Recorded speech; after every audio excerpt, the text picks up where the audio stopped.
오늘 하나님께서 저희에게 주신 말씀입니다. 사도행전 11장 22절부터 26절까지 말씀 보시겠습니다. 신약성경 206쪽에 있습니다.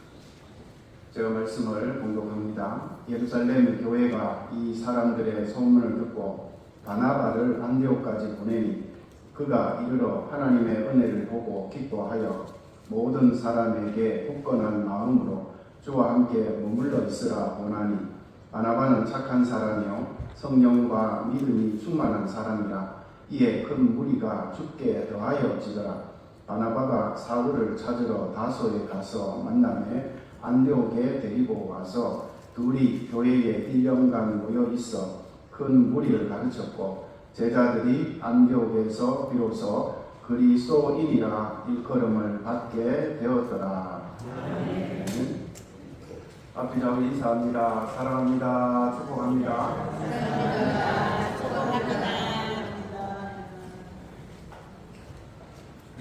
오늘은 성령 강림 주일입니다. 그래서 우리가 지금 고린도전서 13장 말씀을 나누고 있는데 그 말씀과 함께 연결해서 오늘은 성령이 충만한 사람이라는 제목으로 말씀을 함께 나누려고 합니다. 하나님을 믿는 기독교의 신앙은 삼위일체의 하나님을 믿는 신관을 가지고 있습니다. 삼위일체라고 하는 것은 성부 하나님, 성자 하나님, 성령 하나님을 믿는 것인데 이 삼위는 각각 다른 세 하나님이 아니라 한 하나님이다라고 하는 교리입니다. 그래서 신앙생활을 제대로 하기 위해서는 창조주 하나님에 대한 바른 이해가 있어야 하고 십자가에서 죽으심으로 우리를 살게 하신 예수님에 대한 바른 이해가 있어야 하고 또 예수님이 승천하신 이후에 세상 끝날까지 우리와 함께 하시고 우리를 도와주시는 성령님에 대한 바른 이해가 꼭 필요하고 이러한 이해가 정말 중요하다는 겁니다. 예수님 십자가에서 죽으시고 부활하신 이후에 이 세상을 떠나서 승천하시면서 제자들을 포함한 자신을 따르던 무리들에게 말씀하신 것이 있습니다. 그 말씀이 사도행전 1장 4절 말씀인데 한번 읽어보도록 하겠습니다. 사도행전 1장 4절 시작. 서로와 함께 모이사 그들에게 공부하여 이르시되 예루살렘을 떠나지 말고 내게서 들은 바 아버지께서 약속하신 것을 기다리라. 예루살렘을 떠나지 말고 약속하신 것을 기다리라. 이렇게 말씀을 하셨습니다. 이것은 마치 세례 요한이 예수님 앞서서 세상에서 활동하면서 예수님의 오심을 예고한 것처럼 예수님께서 앞으로 성령의 오심을 예고한 것입니다. 여러분 이것은 대단히 중요한 말씀이었습니다. 그런데 제자는 이제까지 성령이 무엇인지 경험해 본 일이 없었기 때문에 성령에 대해서 한마디로 무지했습니다. 그렇지만 예수님이 말씀하신 대로 마가의 다락방이라고 하는 곳에서 모여서 성령이 임하기를 성령이 오시기를 기다리고 있었습니다. 사도행전 2장을 보면 이렇게 성령을 기다리던 사람들에게 성령이 임하는 모습을 자세하게 기록하고 있습니다. 마가의 다락방에 모여있던 사람들에게 성령이 임한 날은 예수님이 하늘로 승천하시고 열흘이 지난 후, 그러니까 부활하신 날로부터 하면 50일째 되는 날이었어요. 그날도 120여 명의 제자들이 다락방에 모여서 기도하고 있었습니다. 그날도 전날과 마찬가지로 열심히 기도하고 있었는데 갑자기 큰 소리가 들렸습니다. 엄청난 바람 소리가 들렸다는 겁니다.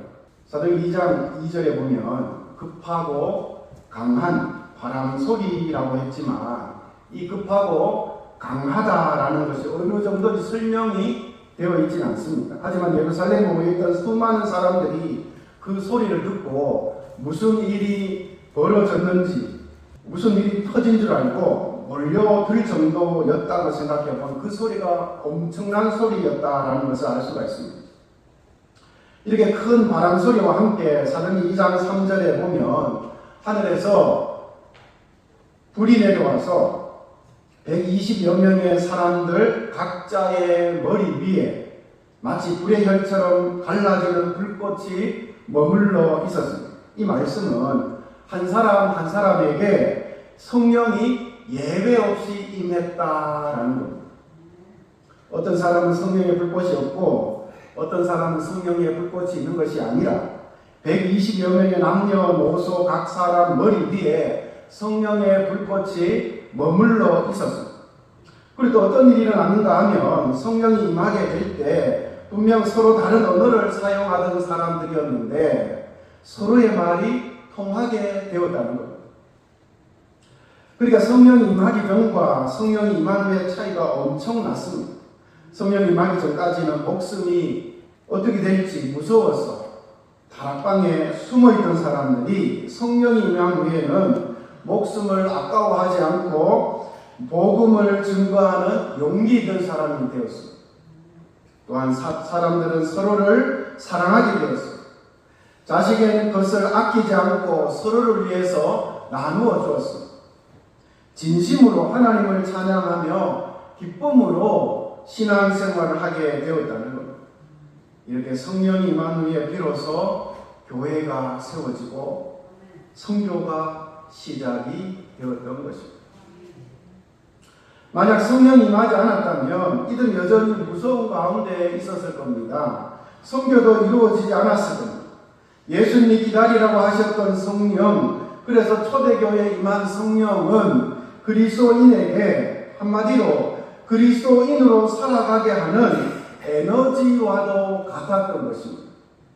이것은 오늘 저와 여러분에게도 마찬가지입니다. 오늘 또 믿음의 사람들로 살아가는 것은 우리의 의지나 능력이나 노력으로 되는 것이 절대 아닙니다.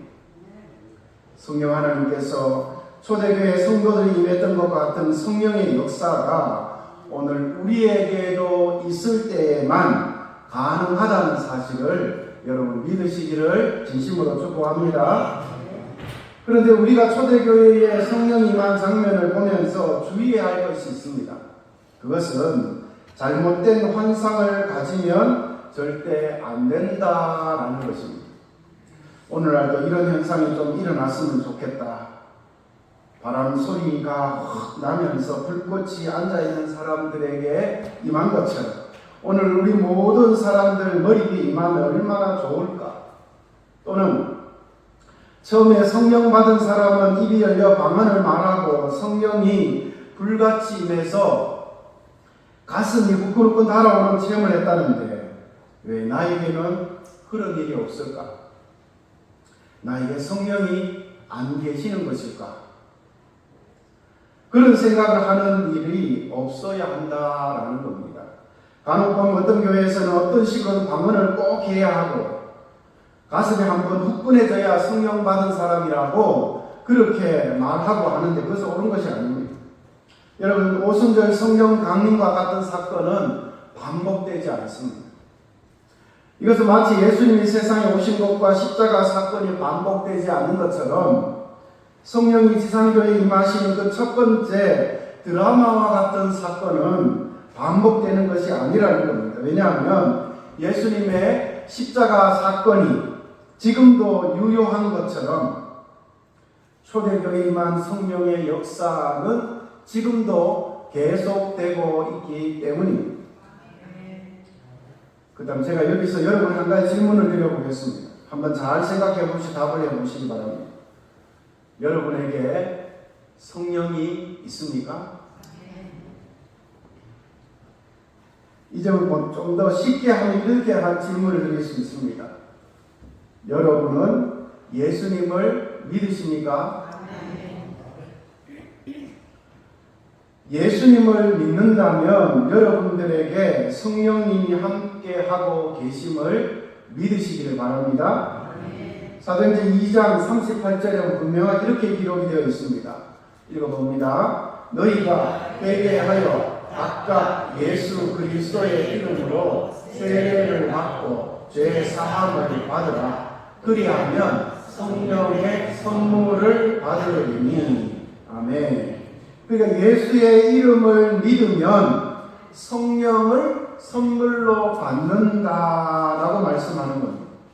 우리가 구원받은 것이 우리의 행위로 되어진 것이 아니라 하나님의 선물인 것처럼 예수님을 주로 고백하면 바로 그 즉시 자동으로 성령을 선물로 받게 되는 겁니다. 이건 여러분의 감정이나 의지와는 전혀 관계가 없습니다. 예수님을 믿기만 하면 자동으로 성령이 임하게 되는 것이니까 이미 예수님을 구주로 믿는다고 한다면 지금 성령님이 함께하고 계심을 분명하게 믿으시기를 주님의 이름으로 축복합니다. 여러분, 성령을 쉽게 말씀드리면 충전기와 같습니다. 예를 들어 휴대폰을 우리가 지금 다 사용하고 있는데 그냥 사용하는 것이 아니라 충전을 해서 사용을 하는 겁니다. 충전이 잘 되어 있으면 아무 데서나 편하게 사용이 가능하지만 충전이 되어 있지 않으면 사용할 수 없습니다. 근데 충전이 안 되었다고 해서 고장 난 것은 아닙니다.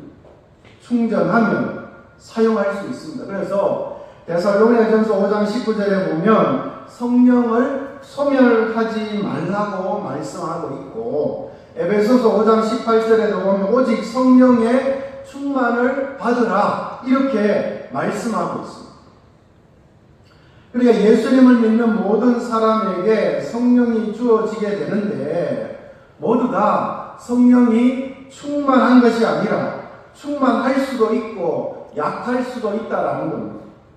성령이 충만하게 되면 갈라디아서 5장에 나오는 말씀처럼 사랑과 희락과 화평과 오래 참음과 자비와 양성과 충성과 온유와 절제와 같은 성령의 9가지 열매가 맺혀서 능력 있는 아름다운 삶을 살아갈 수 있습니다.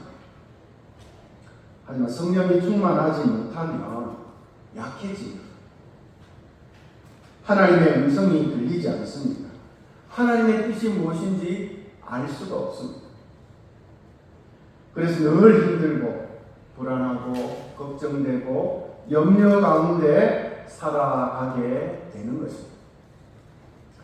성경에 보면 형인 가인이 동생 아벨을 죽인 사건이 나옵니다. 가인이 동생을 죽이는 것은 성령의 생각이 아니었습니다. 사람의 생각이었습니다.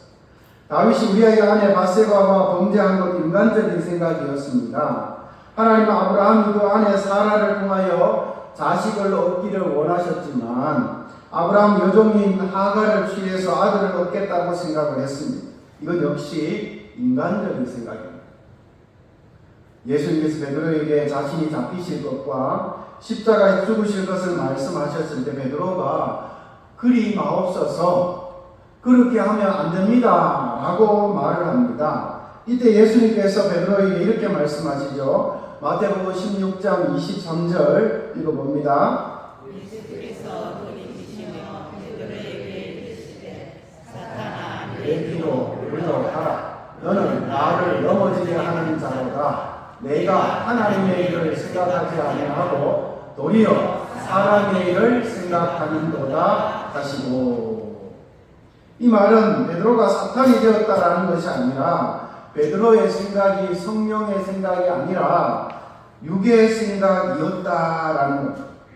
이러한 성경의 기록을 보면 아브라함과 예수님의 제자들도 성령의 생각과 육의 생각을 동시에 하고 있었다라는 것을 알 수가 있습니다. 그래서 오늘 저와 여러분도 마찬가지입니다. 하나님 믿는 사람답게 생각하고 말하기도 하지만 어느 날은 전혀 믿음이 없는 사람같이 생활할 때가 있습니다. 그러니까 성령이 충만할 때 믿음의 사람답게 살아갈 수 있지만 성령이 약해지면 믿음의 사람인지 아닌지 구분할 수 없게 된다라는 겁니다. 그렇기 때문에 그리스도인들은 성령의 능력으로 살아가는 사람들이라는 것을 분명히 기억하고 늘 성령의 충만함을 사모하며 살아가야 하는 겁니다. 그런데 성령의 충만함이 어떤 것인지를 잘 정리할 필요가 있습니다. 왜냐하면 무엇이든 제대로 정리되지 않으면 잘못된 것을 구하기 때문입니다. 여러분, 신앙생활의 성공은 무엇이라고 생각을 하십니까? 어떤 그리스도인이 성공한 그리스도인이겠습니까? 예수님을 믿어 세상에서 부유하고 건강하고 복받고 살아가는 사람이겠습니까? 그렇지 않습니다. 성공적인 신앙생활이라고 하는 것이 이 세상에서 부유하고 건강하고 편안하고 하는 일들만 잘 되는 것이라고 한다면 복음을 전하다가 순교한 예수님의 제자들, 그리고 결혼도 하지 않은 채 매 맞고 감을 다치고 온갖 고생을 한 사도 바울은, 또한 아프리카 오지에 들어가서 이름도 빛도 없이 복음을 전하는 선교사님들은 실패한 것입니까? 그렇지 않다는 것. 그러니까 성공적인 신앙생활이란 예수님을 믿어 병을 고치고 예수님을 믿어 복받고 부유해지는 것이 아니라, 읽어봅니다. 믿음의 주여 온전케 하시느니 예수님을 닮아가는 것입니다. 그래서 그 사람이 있는 곳에 그리스도의 향기가 풍겨나고 그 사람이 가는 곳에 어둠이 물러가고 거기에 밝은 빛을 깃들게 하는 사람이 예수님을 잘 믿는 사람입니다. 그런데 그리스도인들 가운데 성공적인 신앙생활이라고 하는 것을 제대로 아는 사람들이 생각보다 그렇게 많이 있지 않다라는 겁니다. 그렇기 때문에 세상에 살아갈 때 문제가 생기면 신앙생활 자체가 흔들리는 사람이 얼마나 많이 있는지 모릅니다. 그리고 교회 다니는 사람들은 많이 있지만 예수님을 닮은 사람은 많지 않다는 것. 이것은 신앙생활의 성공이 무엇인지 제대로 알지 못하기 때문입니다. 그렇다면 여러분, 성령이 충만한 사람은 어떤 사람일까요? 여러분은 성령이 충만한 사람 하면 어떤 사람이 생각이 나십니까? 성령이 충만한 사람은 방언을 하는 사람이다. 기도 많이 하는 사람이다. 예언을 하는 사람이다. 전도 열심히 하는 사람이다. 그렇게 생각되셨습니까? 틀리진 않습니다. 왜냐하면 초대교회에 성령이 임할 때 그러한 일들이 많이 일어났기 때문입니다. 그런데 여러분, 그것이 전부가 아닙니다. 초대교회에 성령이 임할 때 더 중요한 일들이 있었는데 그것은 바로 사람이 달라졌다는 겁니다. 초대교회를 한마디로 한다면 사랑의 공동체라고 할 수가 있습니다. 초대교회 성도들은 서로 돌아보며 서로에게 무관심하지 않았고 서로의 부족함을 채워주었습니다. 그래서 성도들의 모습이 너무나 보기 좋아서 주변의 사람들이 초대교회에 모이는 사람들의 숫자가 날마다 더해져 갔다라고 성경에서 말씀을 합니다. 사도행전 2장 44절 47절까지 읽어봅니다. 믿는 사람이 함께 있어 모든 물건을 서로 공유하고 또 세상과 소유를 팔아 각 사람의 필요를 따라 나눠주며 날마다 마음을 같이하여 성전에 모이기를 힘쓰고 집에서 떡을 떼며 기쁨과 순전한 마음으로 음식을 먹고 하나님을 찬미하며 또 온 백성에게 칭송을 받으니 주께서 구원받는 사람을 날마다 더하게 하시니라. 아멘. 그런데 초대교회에 모이던 사람들은 처음부터 그렇게 서로 사랑하는 사람들이 아니었습니다. 초대교회 성도들 중에는 주인과 종이 함께 있었습니다. 물건을 파는 사람과 사는 사람이 함께 있었습니다. 인간적인 갈등 관계에 있었던 사람들도 있었습니다. 빈부의 격차와 신분의 차이가 있었습니다. 서로 다른 것이 너무 많았고 서로 사랑할 수 있는 그런 관계가 아니었습니다. 그런데 서로 다른 것을 다 뛰어넘어 사랑의 공동체가 되었다는 것. 이러한 일은 성령이 임함으로 사람이 변했기 때문입니다.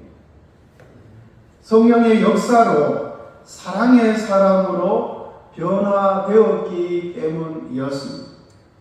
그러니까 초대교회의 모습을 보고 주변 사람들이 교회에 몰려들었던 것은 초대교회 사람들이 방언을 하고 기도를 열심히 하고 예언을 하고 복음을 전하고 그렇게 해서 모여들었던 것이 아니라 그들의 변화된 모습을 보면서 교회로 몰려들었던 것입니다.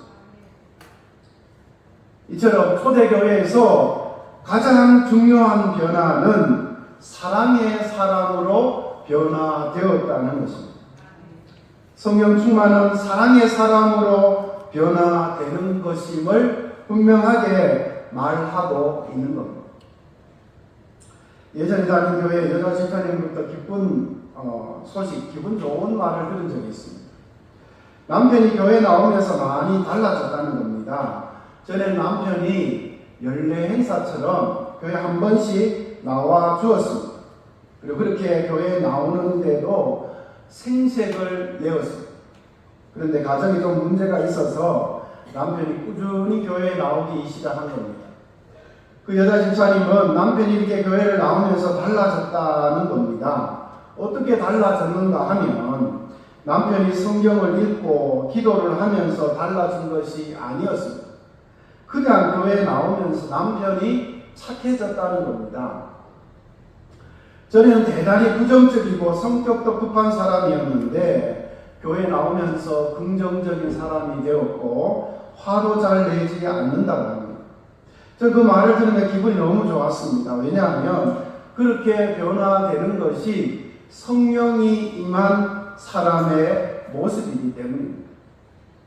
저는 신앙생활 하는데 하나님 주신 은사가 있음을 분명히 믿습니다. 여러 가지 은사를 절대 가볍게 생각하지 않습니다.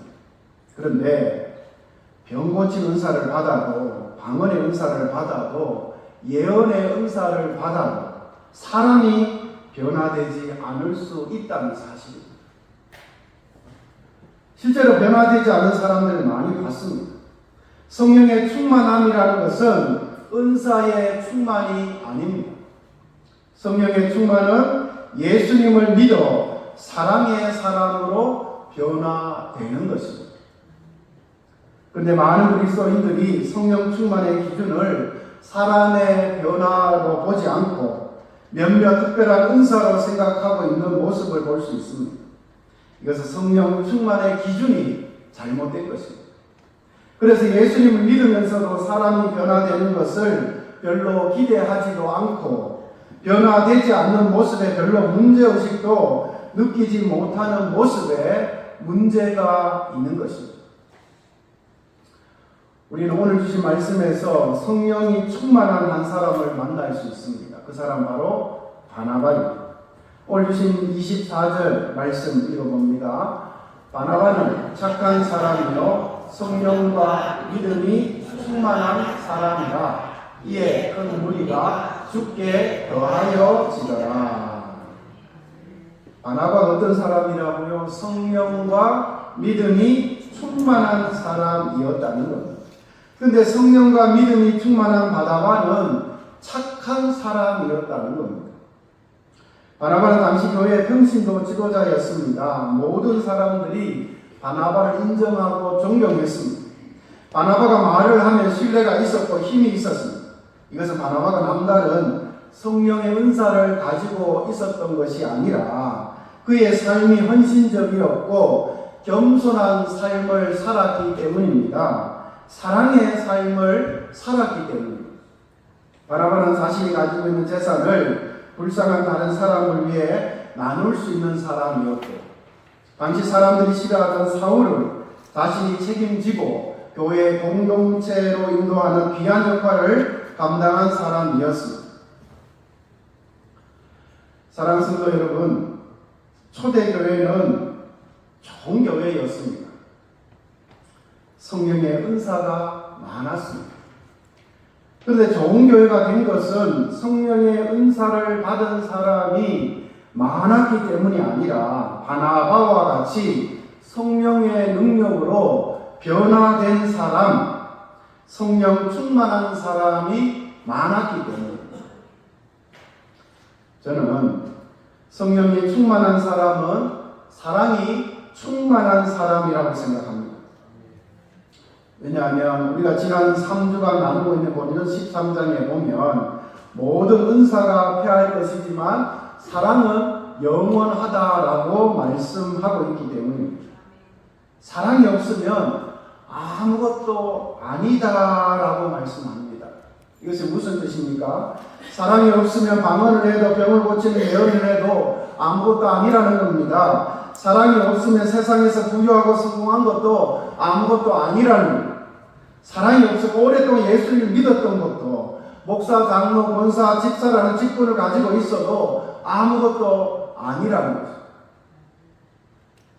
그러니까 사랑하는 성도 여러분, 사랑의 사람이 되기를 사모하실 수 있기를 진심으로 축복합니다. 사랑을 위하여 기도하는 사람이 다 되실 수 있기를 진심으로 축복합니다. 하나님 고린도전서 12장 31절에 보면 더욱더 큰 은사를 사모하라고 하셨습니다. 더욱더 큰 은사가 뭡니까? 사랑입니다. 그러니까 성령의 충만은 결국 사랑의 충만이고, 사랑은 그리스도인들이 무엇보다 간절히 사모하고 구해야 하는 은사라는 것입니다. 그런데 사랑을 사모하지 않았기 때문에 더욱더 큰 은사를 사모하라고 말씀하셨습니다. 우리의 신앙생활을 가만히 그래 솔직하게 돌아보면 사랑의 은사를 사모하고 구하는 일은 별로 열심인 것 같지는 않습니다.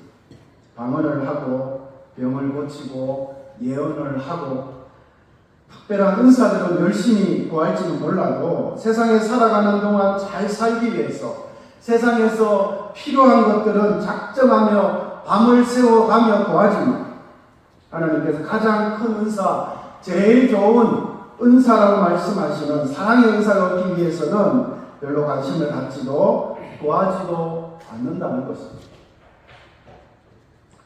그래서 예배 참석을 잘하고 성경을 읽고 기도도 열심히 하는 사람들 가운데 사랑이 부족한 사람들이 생각보다 많이 있습니다. 왜냐하면 사모하지 않기 때문입니다. 사랑하는 성도 여러분, 사랑을 구할 수 있기를 바랍니다. 사랑의 사람으로 변화될 수 있기를 진심으로 축복합니다. 예수님처럼 사랑으로 모든 문제를 해결하는 사람이 다 되실 수 있기를 진심으로 축복합니다. 사랑하는 성도 여러분, 묻습니다. 오늘 여러분의 가정에 어떤 사람이 필요합니까? 오늘 우리 교회에 어떤 사람이 필요합니까? 오늘 우리가 살아가는 이 사회에 어떤 사람이 필요합니까? 방언하는 사람입니까? 예언하는 사람입니까? 목사, 장로, 집사, 권사가 더 필요합니까? 그렇지 않습니다. 오늘 우리 가정에, 우리 교회에, 우리가 살아가는 이 사회에 필요한 사람은 성령이 충만한 사람, 사랑의 사람이 필요합니다. 바나바처럼 상처를 싸매고 어려운 사람을 돌봐줄 수 있는 그런 사랑의 사람이 절실히 필요하다는 것입니다. 그러니까 성령이 충만한 사람, 사랑의 사람이 다 되실 수 있기를 성령 강림주일에 이 말씀을 통해서 다시 한번 믿음으로 결단하며 나아가는 저와 사랑하는 성도님들 다 되시기를 진심으로 축복합니다.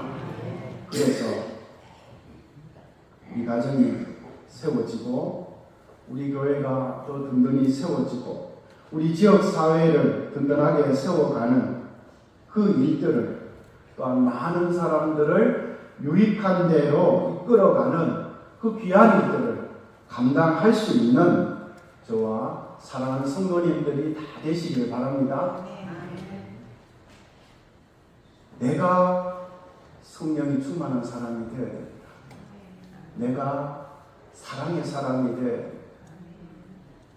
옆에 있는 장모님이, 권사님이, 집사님 그런 사람이 되어야 돼서 나한테 그렇게 해주셔야죠? 아닙니다. 내가. 그래서 오늘 말씀을 통해 하나님, 제가 성령이 충만한 사람이 되겠습니다. 사랑의 사람이 되겠습니다. 바나바처럼 사람들에게 인정받는 사람이 되겠습니다. 그래서 나를 통해서 믿지 않는 가족들이, 주변의 사람들이 하나님께로 나오는 그런 놀라운 일들이 일어날 수 있도록 저를 사용해 주십시오라고 그렇게 믿음의 결단이 있는 저와 사랑하는 성도님들이 다 되실 수 있게 주님의 이름으로 간절히 축원합니다. 기도하겠습니다. 하나님 아버지 감사합니다. 성령 강림 주일에 하나님께서 우리에게 말씀하시는 것이 무엇인지를 잘 돌아보게 하시고 내가 어떤 사람인지 먼저 돌아보고 하나님께서 원하시는 성령이 충만한 사람, 사랑의 사람이 되기로 결단하며 머리 숙여 나갈 수 있게 하여 주시옵소서. 내가 먼저 변화되길 원합니다.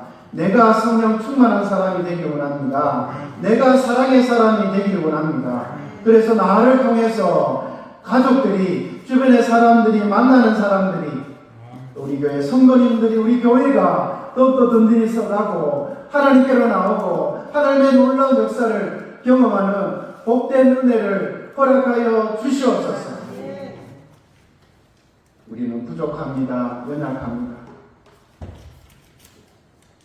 초대교회가 한 마음으로 성령이 충만하여 사랑이 가득한 교회로 하나님 앞에 드려졌듯이 우리 한 사람 한 사람이 모아져서 더 많은 하나님의 사랑이 전해지고 하나님의 영광이 나타나고 하나님이 기뻐하신 일들을 감당하는 우리 교회가 될 수 있도록 역사해 주시옵소서.